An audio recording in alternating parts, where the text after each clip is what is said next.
ils ne savent toujours pas qu'en fait, je ne suis pas mon frère. Vous pouvez me traiter de fou, mais je devais faire ce que j'ai fait.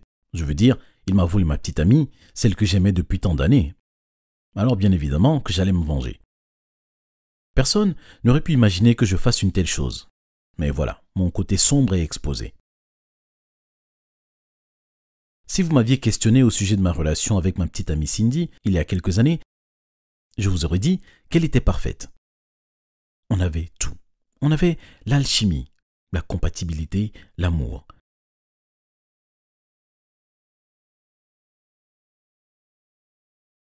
Ce que j'allais découvrir plus tard dans ma vie allait me choquer. Comme toutes les autres choses qui arrivent à leur fin, ma relation avec Cindy s'est effondrée. Ce n'était pas arrivé par hasard. En effet, ça a commencé si doucement qu'aucun de nous deux n'aurait pu dire quand exactement on a commencé à devenir toxiques l'un pour l'autre. Au départ, c'était juste une question de différence. Par exemple, on n'était pas d'accord sur quelle chaîne de télévision regarder.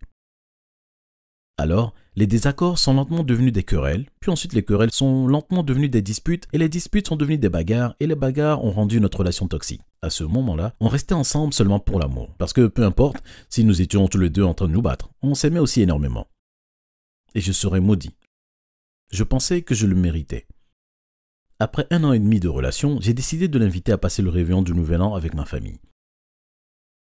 Je ne l'avais jamais présenté à qui que ce soit, alors c'était quelque chose d'important pour moi. Je l'ai aussi présenté à mon frère jumeau, qui était un thérapeute agréé. « Salut, tu dois être Cindy », a dit mon frère alors qu'il lui serrait la main. « Jacob ne ramène pas toutes ses copines à sa famille, alors félicitations. » Tout de suite après ça, Cindy me jetait un regard intense. J'étais abasourdi au départ, mais j'ai fait comme si de rien n'était, pensant que c'était un malentendu. Ensuite, plus tard, tout le monde était à table et je suis allé aux toilettes. Elle m'a suivi et a commencé à m'engueuler. « Que voulait dire ton frère par Jacob ne ramène pas toutes ses copines ici ?» m'a-t-elle demandé. « Y a-t-il d'autres filles avec qui tu sors mis à part moi ?» « Non, et je ne sais pas ce qu'il voulait dire en disant ça, » ai-je répondu, ennuyé par l'accusation. « Que veux-tu dire par « tu ne sais pas » ? Il est ton frère jumeau et tu me caches visiblement quelque chose, a-t-elle crié. Qu'est-ce que ça peut bien faire qu'il soit mon frère jumeau? Je ne suis pas dans sa tête et je ne cache rien du tout. Peux-tu arrêter de m'accuser? Non, parce qu'il a dit que tu ne ramènes pas toutes les filles ici, ce qui veut dire que tu m'as amené ici, mais pas les autres filles que tu vois, a-t-elle explosé de colère. Il n'y avait aucune autre fille. Es-tu en train de devenir folle? Si tu veux savoir ce qu'il voulait dire, allons lui demander. Bon sang, ça me fatigue, lui ai-je rétorqué en retour. Pendant ce temps, mon frère jumeau et mes parents se tenaient derrière nous. Ils nous avaient entendus nous disputer et on pensait que quelque chose n'allait pas. Je pouvais voir un rictus sur le visage de mon frère alors qu'il avait entendu son nom dans la conversation. « Je vois que vous vous disputez par manque de confiance », a dit mon frère calmement. « Je suis désolé d'être la raison pour laquelle tu accuses Jacob d'avoir plusieurs partenaires. Je vais me reprendre. Ce que je voulais vraiment dire, c'est qu'il n'a jamais amené ici une de ses ex qu'il a eue avant toi. J'espère que c'est plus clair maintenant, a-t-il dit à Cindy. D'un autre côté, je peux voir que vous avez des problèmes sous-jacents dans votre relation. Et en tant que thérapeute agréé, je serais ravi de vous aider, a continué mon frère jumeau.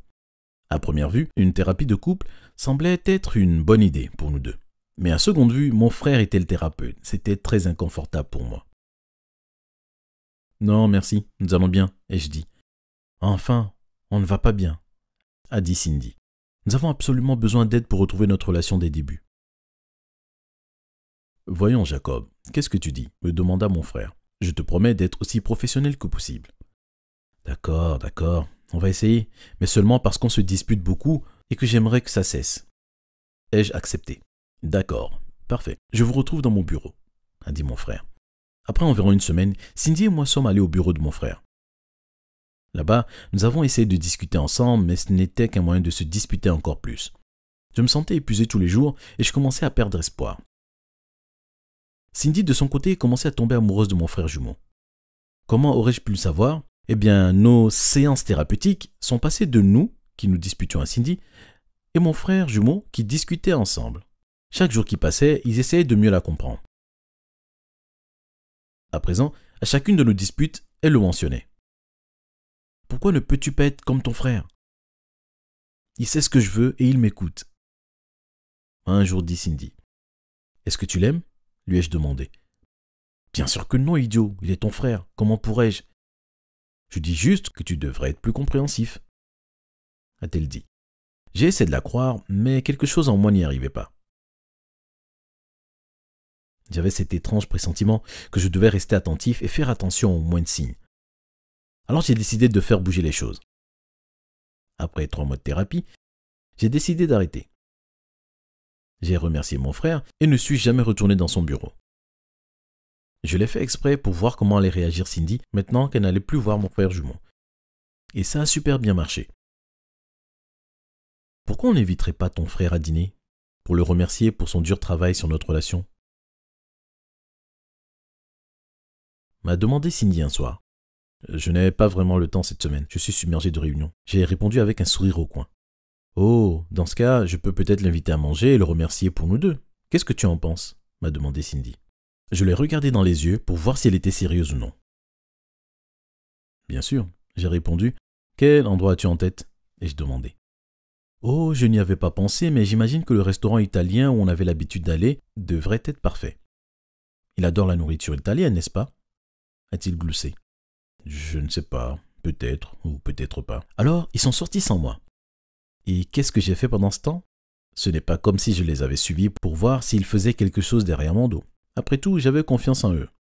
Bon, en vérité, je ne les ai pas suivis, mais ce n'était pas comme si j'avais confiance en eux. C'est pourquoi je les ai laissés tranquilles, juste pour avoir la chance de voir jusqu'où irait cette histoire. Et ils ne m'ont pas déçu. Presque tous les après-midi, je pouvais surprendre Cindy en train d'envoyer des messages sur son téléphone. Mais quand je lui demandais avec qui elle discutait, elle répondait que c'était un collègue de travail. Je ne l'ai jamais accusée de quoi que ce soit et ne suis jamais allé vérifier son téléphone. Je l'ai laissé tranquille pendant plusieurs mois parce que j'étais curieux de savoir comment tout ceci allait se terminer. Et ça ne s'est pas bien fini. Un soir, Cindy était en retard. Après plusieurs appels, j'ai décidé de sortir à mon tour. Je suis allé dans un bar où j'avais l'habitude d'aller par le passé. J'allais commander un verre quand je les ai vus et mon cœur n'a fait qu'un tour. Mon frère jumeau et Cindy étaient assis dans un coin en train de s'embrasser.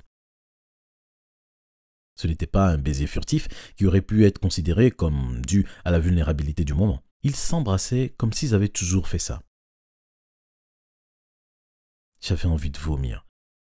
J'ai simplement quitté le bar aussi rapidement que possible avant qu'il n'ait pu m'apercevoir. Je suis rentré à la maison et quand Cindy est revenue, j'ai joué les ignorants. Je voulais juste exploser de colère, mais je me suis retenu et j'ai gardé mon calme.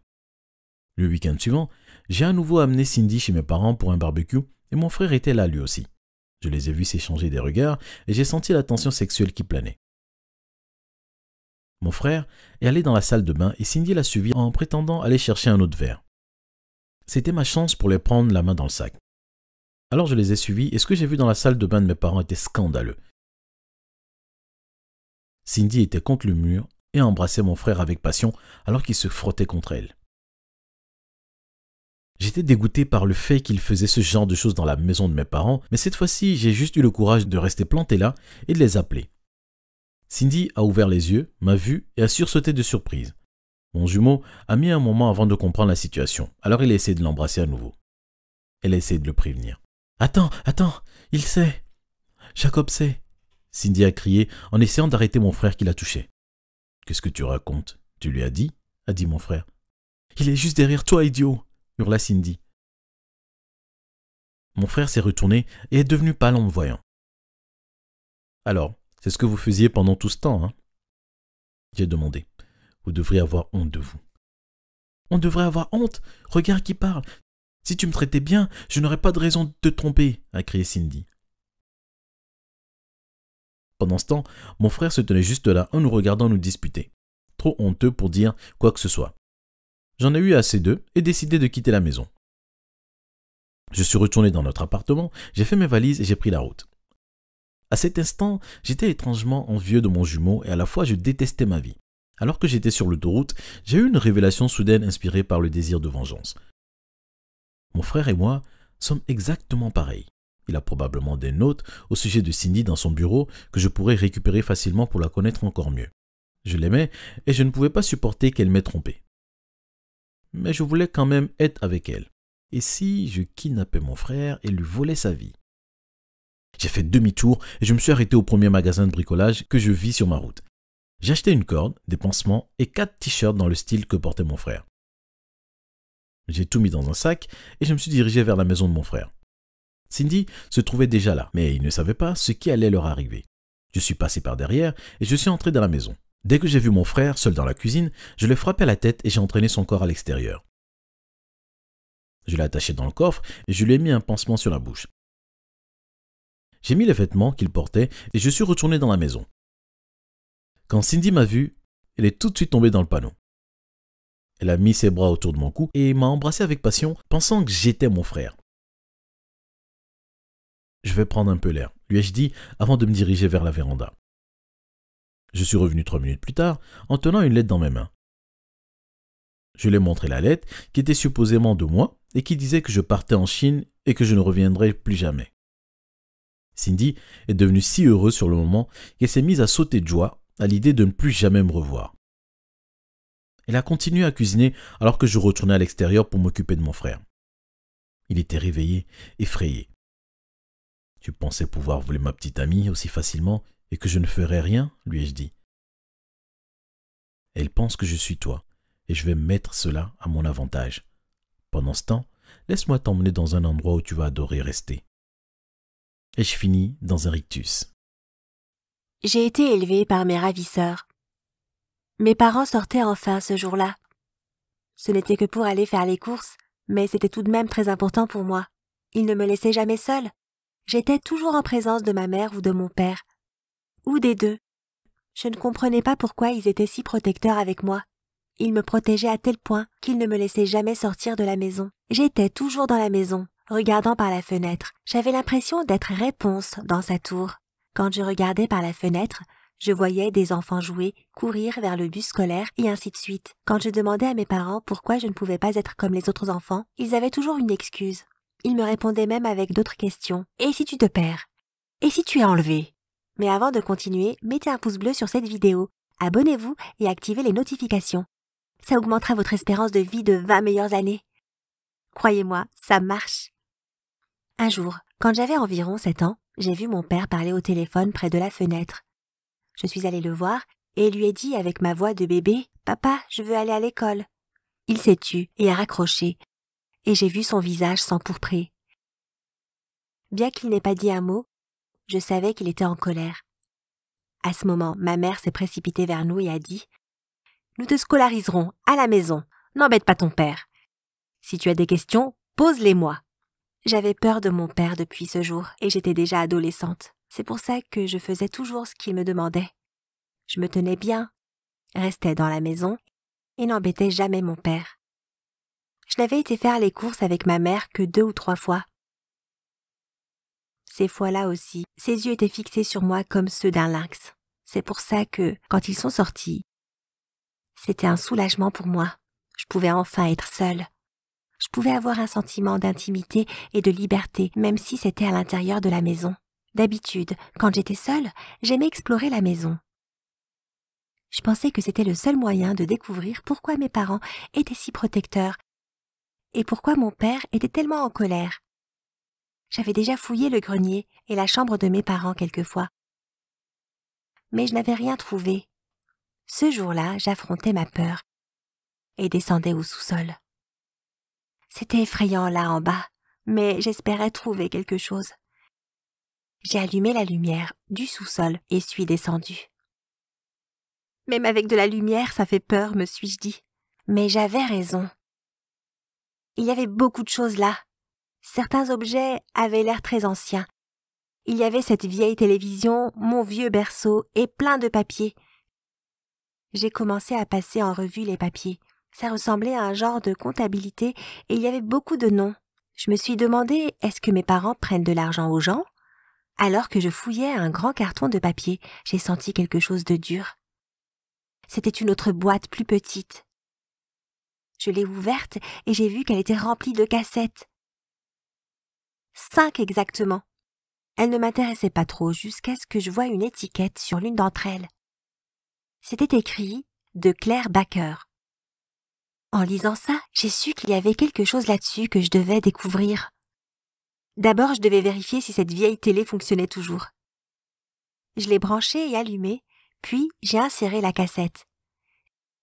J'étais choquée par ce que je voyais. Sur l'écran de télévision, il y avait ma mère et mon père. Ma mère tenait un bébé dans ses bras et mon père pointait un pistolet sur la tête de quelqu'un. C'était un homme.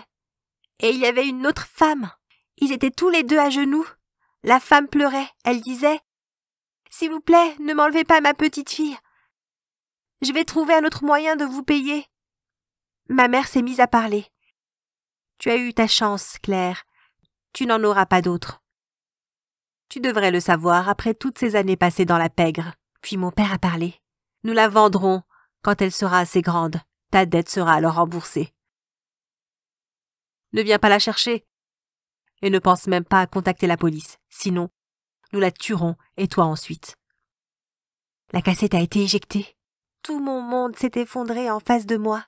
Je n'arrivais pas à croire ce que je venais de voir. Mes parents étaient des mafieux. À ce moment, j'ai compris.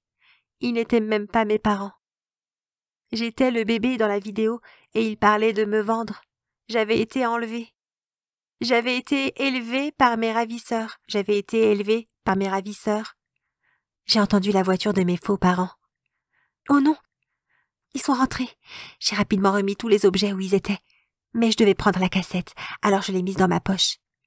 J'ai couru vers la porte du sous-sol, l'ai refermée et me suis dirigée vers ma chambre à l'étage. Alors que j'avais presque fini de monter les escaliers, ma fausse mère a ouvert la porte. Elle m'a vue et m'a demandé « Que fais-tu en bas ?» J'avais tellement peur après tout ce que j'avais vu. J'étais terrifiée par qui ils étaient.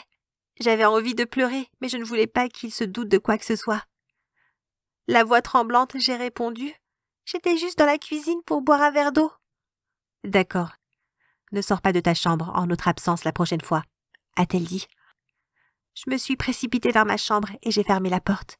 Je reprenais seulement ma respiration. Quand je m'en suis souvenue, j'avais oublié d'éteindre la lumière dans le sous-sol. Il me tuerait s'il la prenait.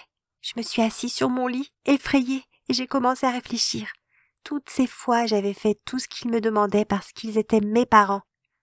Ou du moins, je le croyais. Je ne voulais pas leur causer de la peine, ni les décevoir. Mais plus maintenant. J'ai pris ma décision, à la nuit tombée et quand mes faux parents seraient endormis. Je m'échapperais. J'étais assise là, faisant des va-et-vient. Mes yeux étaient fixés sur l'horloge. L'une après l'autre.